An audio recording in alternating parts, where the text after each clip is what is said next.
Racism and prejudice is always there. We all have it within us. We're socialized to be racist. Science is political and always has been political, and if you say it's not, you haven't been paying attention for the last 500 years. Who gets to have power? Who gets to write the script? Who gets to coach the team? Who gets to be the judge?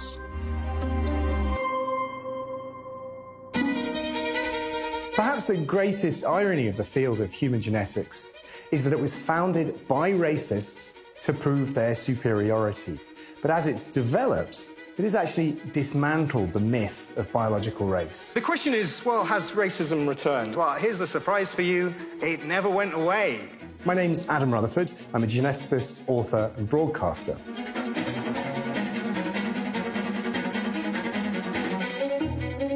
I'm Faiza Shaheen. I'm an economist, one-time political candidate and activist. Ironically, my mission is to prove that my journey from working-class beginnings to Oxford University makes me an anomaly, not the norm.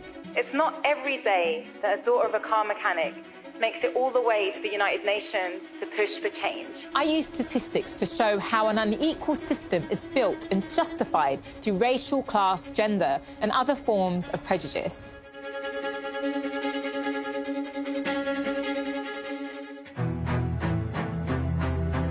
For all the progress we've made as humankind, the world still lives under the shadow of empire. As we see a rise in populism and nationalist politics, Adam and I are using our different expertise to tackle some uncomfortable questions. Like, has science been co-opted by politics? And can a gene test provide proof of someone's racial superiority? Just how racist, classist, sexist is the economy? How can we plan for a future where people and planet come before profit? I'm curious to see what ideas an economist and a geneticist might have in common. Join us to find out.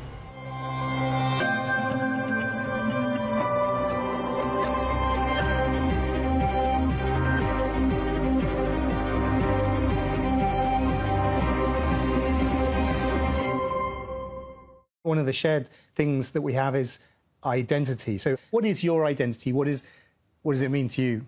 I have multiple identities, like I think most of us do. I think if I started listing them, Londoner, Pakistani, Fijian, British, Muslim, female, working class background, it's all of these different things that come to mind, and it's really hard. It would be really hard for me to say just one of those. See, that makes perfect sense to me, and I'm exactly the same, and have those sort of multiple strands to one's identity. But I think that trying to understand identity from a scientific point of view and why people are so focused on identity, that's a big sort of strand of my work. And I guess it's the same for you, but from an economics and from an inequality point of view.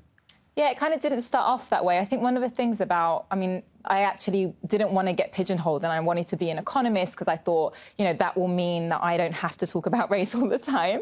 But one of the things I noticed when I started doing economics is that other economists and just in general, the whole sector doesn't even consider prejudice and racism and how that's playing into the economy. So I ended up, I guess, doing both in the end, talking about race and class and as well as the economy. The way you said that has never been expressed to me so clearly, because that reflects my own experience. I didn't get into being a geneticist or studying evolution because I was interested in race.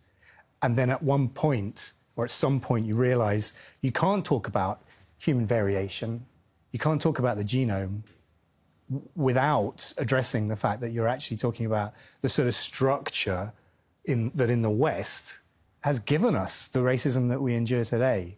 Yeah, and I do think it's also like, do we have a choice? So I'll want to talk about what we should do on wages and low pay and what we should do on, tax. But ultimately, I will also be asked about race and class. And so I feel like it almost became kind of not a choice. Like I had to have that conversation on class, which I think often people of colour don't get a chance to talk about.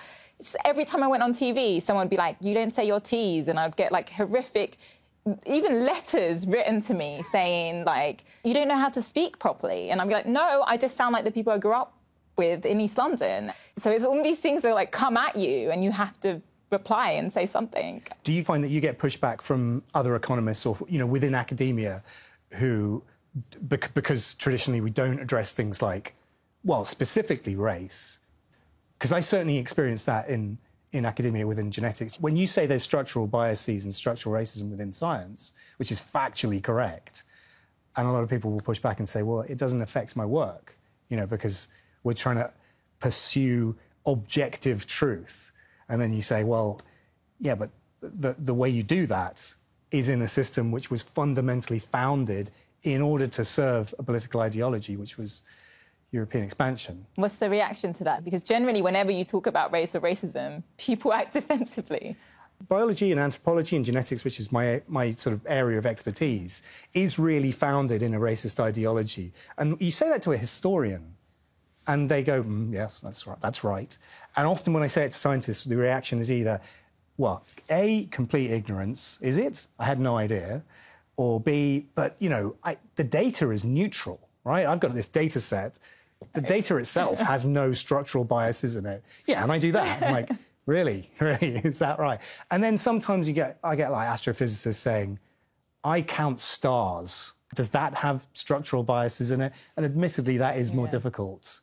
But economics is, you know, it's the study of inequality, surely. Isn't that just sort of foundational to it? I want to talk about inequality, and I've come at it from more of an economics background. But when I say we should also think about the role of prejudice, you know, the room kind of goes quiet, because in admitting that there is prejudice in decision-making in the economy, how it is that low-paid people tend to be, you know, migrant labour and disproportionately women in care work, you know, that ultimately comes down to prejudice and who's got power.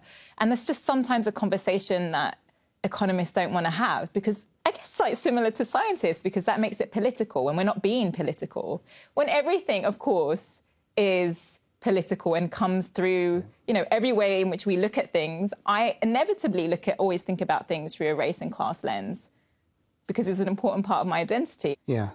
Well, it's not just your identity, though, is it? It's recognising that our society has structural racism built into it, which is a thing that a lot of people are less willing to discuss. And, you know, we're going through this weird period in Britain where, on the one hand, a lot of people want to talk about empire, and yet it's completely absent from why do you think it's had this resurgence? Because I keep noting as well that there's more books on empire, people want to talk about it. Why do you think it's come about at this time? Well, I don't know. I mean, the fact that it doesn't exist really significantly in our school curriculums, I think, is fascinating. You know, I know more about Henry VIII's 6 wives than I do about empire. How did you learn about empire? As an adult, right? Through writing books. You know, we talk about British history and we talk about empire history, and there are books. British history is the history of empire, and science is an integral part of that. You know, sometimes I think scientists hold themselves to a higher account, or they think that science is sort of immune or separate from the lived lives, real-world experiences, subjectivity, and so on. But it's not. It's built into that system. I find that it's the part of that resistance is because people don't want to think they're racist, and by exposing these prejudices and the ways in which we've got blind spots, convenient blind spots for, you know, some aspects of our history and racism and different types of prejudice, when you start bringing that up, people take it very personally, very quickly. The question that I wanted to ask you, having written this book on racism, is whether you've got lots of racism as a consequence. Because every time I talk about racism or I tweet, I will inevitably get emails and a Twitter storm and just loads of racism, and be called a racist because I'm talking about racism. Yeah, absolutely. I get a lot. It's partly because I caught it, because I quite like the fight, or else we wouldn't be doing it. What I think has been interesting, and I think, again, another parallel I see between us, is that how one's own personal identity plays into how people understand the work that you're trying to do.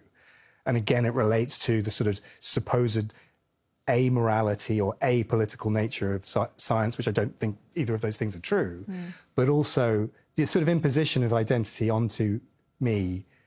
You know, you're only saying these things because you're mixed race, right? You mentioned at the beginning, like, your identity as a working class woman of colour, Muslim. Do people come to you and say, well, you're only saying that because of this? I think that's implied in conversations that I can have with people. I ran to be an MP where I grew up, and I still live. And so people kind of recognised my face from having run a campaign there, and someone stopped me and said, you know, oh, I always vote Conservative, and I ran for the Labour Party, and they said, but, you know, you would have been great for the area, but you need to stop talking about racism. Why? And I just said, but racism's real. And he was like, yeah, it is. And I was like, so why would we stop talking about it? I get a lot. Britain is one of the least racist countries on earth. But my response to that is, well, you know, the least racist country is still racist. I mean, I just think people feel very threatened by some of that conversation. You know, for me, the biggest frustration about not talking about empire in this country is that people don't understand why people like me are here. Right. And I'm always like, you know, I'm half Fijian, half Pakistani. My mum's family from Pakistan had to move during partition. You know, my great-grandmother ended up in Fiji as indentured labour, which I know is I have a similar story to you in that way. And the money that flowed back from her labour all the way in the Fiji Islands came back to the UK. I mean, I've been part of the British working class for generations. We've been part of it. Our histories are so intertwined. So it could be a point of solidarity and connection, and yet it's a conversation that just leads to division and fighting, and you're not really British. I get that a lot.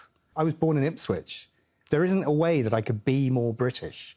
And yet I think part of that, the tenor of that conversation is to say, well, you are, OK, so you're legally British, you have a British passport, you're not as British as someone else who doesn't look like this. That phrase, you know, we are here because you were there. Our parents were British citizens when they came here. Yeah. One of the things that really strikes me as well about conversations about empire and identity, and when it's, you know, when people want to attack me on it, I'm like, go and look at the Fijian flag. The Fijian flag still has the Union Jack on there. So don't tell me that I'm not British or I'm less British or, you know, this history isn't my history.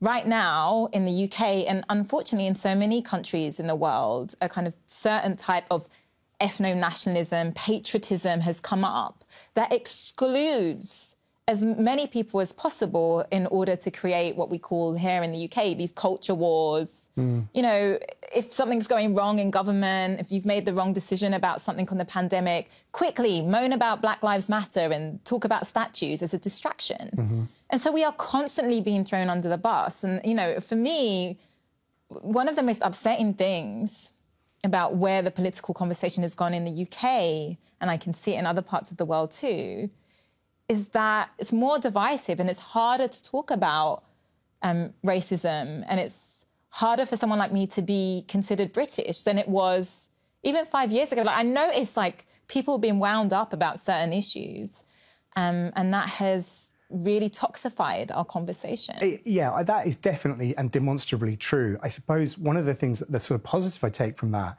is the notion that we talked about race much less in the past, and maybe it's a better thing to expose these fractures which are in our society. The fact that we can have this conversation is part of making it better. Yeah, but it's then used against us. So a positive conversation that is able to build solidarity and understanding is then used against us. So why do people tell me I'm a racist when I talk about racism? And they say, you know, you're dividing us by talking about racism.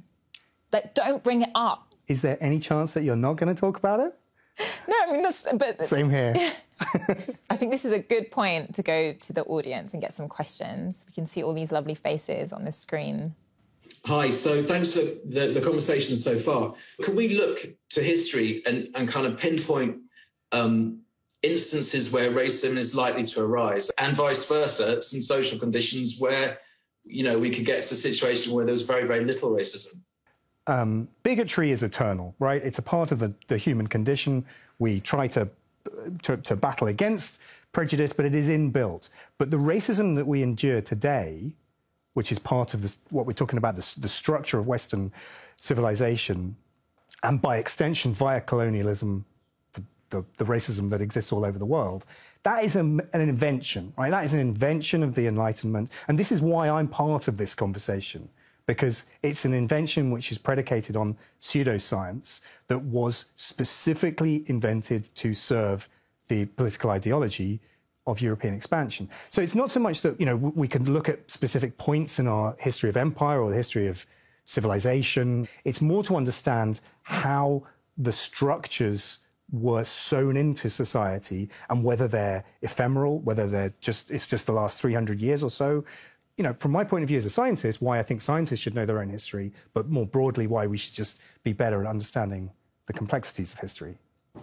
Yeah, so I've been working with several different countries around the world, looking at their landscape of inequality and what we call exclusion, so marginalised groups, and thinking a lot about the history of those, how those cleavages and those problems and challenges came up, and the relationship over time and now between kind of economic inequality and the way in which capitalism is working in different parts of the world. And the elites are taking up power and wealth, and how that is resulting in more prejudices coming out. You know, when I think about how we tackle inequality going forward and where it's been tackled in history, it's really two key things. One is having universal policies like universal healthcare, you know, looking after your population and treating them equally through the state. And secondly, really actually getting into the issue of why we are disliking each other and trying to build bridges. You've got to tackle both the economics of it as well as the sense of belonging, so that different groups feel part of society and feel like they have a say. I wanted to ask that as a person of color, I come across discourse and arguments about racism all the time. And one particular debate that I come across is when people try to argue that reverse racism is real. How do you recommend tackling that debate? Yeah, this is something that comes up quite a lot, that actually now the people that are finding it hardest and, you know, are less likely to get a job are white men, for instance. And that is a trope and an argument that's used really often. But still, when you look at the statistics of who is in the top jobs, it's so often and disproportionately men, white men, and from very privileged backgrounds, right? So we still have in this country where we have, you know, over 70% of our judges went to private school. Like, we've still got more men than women in the ruling Conservative Party. You know, just actually looking at the facts, it's just not true to say that in this context in the UK that you are being held back because of your identity. Yet, when you look at all of the other stats for, you know, black men or Muslim women, you know, they will tell you the exact opposite story, that it's still harder for them to get work. You know, I think, in my experience, most people's understanding of racism is sort of personal insult, right? So attributing physical characteristics and bigotry based on those physical characteristics, which are part of one's ancestry, when actually a major chunk of racism is what Faiza was just talking about, which is these structural biases that are laden in decades or centuries of history. There's a phrase I use in the book, which I borrowed off a feminist writer called Helen Lewis, which is, if all you've ever known is privilege, then equality feels like oppression. And I think that that's the most important sentence I've ever copied off someone else, because it's really hard to recognize one's own privilege. I think there's like an underlying story that's also told alongside this that I hear is people should just get the job because they're the best at it and they've got the most skills. But who's given the opportunity to get those skills and go to that university or go to that private school is so much to do with, you know, race and class or whatever, you know, particular marginalised characteristic there is in your community, in your country. OK, let's have another question. In several Latin American countries, we are facing political elites from diverse parties using biological essentialism as a way to fight feminism and LGBT rights. How can we reach those in power positions who are the ones producing and benefiting from these polarizations? Really, it does come back to power, and it does come back to how you build movements to counter that elite, because often they're not just going to give away things and just do it because they're a nice person. There might be the odd benevolent leader that is, you know, that might be a good a person that genuinely wants to make the country better and tackle inequality. But unless you have counter movements, often that power isn't kept in check. And that's true of high, medium, low-income countries. And that's much easier said than done, especially in countries where you're going to, get a big force back. And, there's a very strong state violent reaction at times. I think actually it is about having movements and demonstrating that you can't take those kind of actions. We're not going to stand for it. We, the people, are not going to stand for it. I think science has a slightly different role to play in this, which is that politicians and indeed people use science as a sort of crutch to defend their arguments. And you see this all the time, and we've seen it through COVID, and there was the immediate racialization of COVID as soon as it was apparent that in this country, Black and Asian people were more susceptible to infection, and in America, Black, Asian and Hispanic, Latino people the same.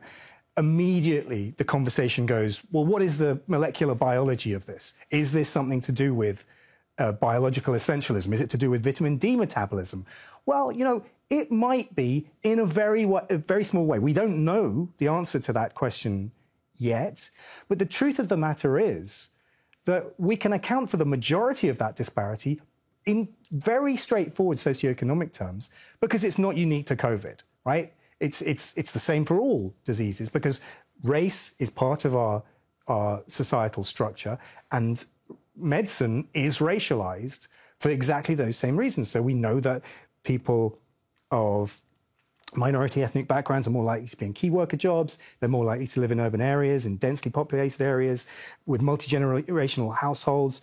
And all of those things are factors which increase the racialization of medicine, none of which are biological. It was really striking how quickly they went to pseudoscience of blaming Black and brown people's genetics, essentially, rather than recognising that they are disproportionately on the front line, manning the National Health Service, driving the taxis, driving the buses, doing the delivery work.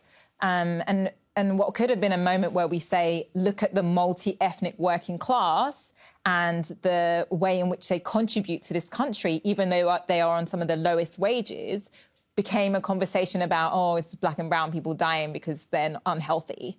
Should we have another one then? You have spoken about science's racist past and how it has been used to assert inferiority of the minority communities. It is this lack of confidence in the medical institutions which is now fueling fear and hesitancy towards the vaccines. So what must medical institutions, governments and science do in general to rebuild that trust? I think community engagement is the real answer. And, just like you were saying, the NHS is peopled by such an astonishing array of ethnic diversity.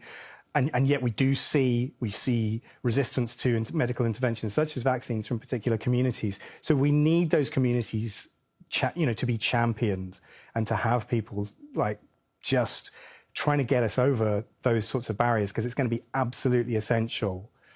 Otherwise, what we're going to end up with is pockets of exacerbated social disparity and socioeconomic schisms in a sort of spiral. Part of the reason that this isn't getting the attention that it should, and part of the reason that there wasn't a clear plan built up after it was very evident that Black and brown people were dying at a higher rate, is because of racism, is because certain groups are overlooked and they're not prioritised when it comes to government policy making. If it was more white men dying, then what would the conversation be and what would they have put in place for a particular plan saying there's something going on here? And it's just been really hard to get any real action on this, even though we've seen from the death rates, the facts are there. I do think representation is extremely important in this. And just like in the rest of society, there are disproportionately few Black and brown scientists, and our labs, and that's not even equally distributed within ethnic minorities or ethnic groups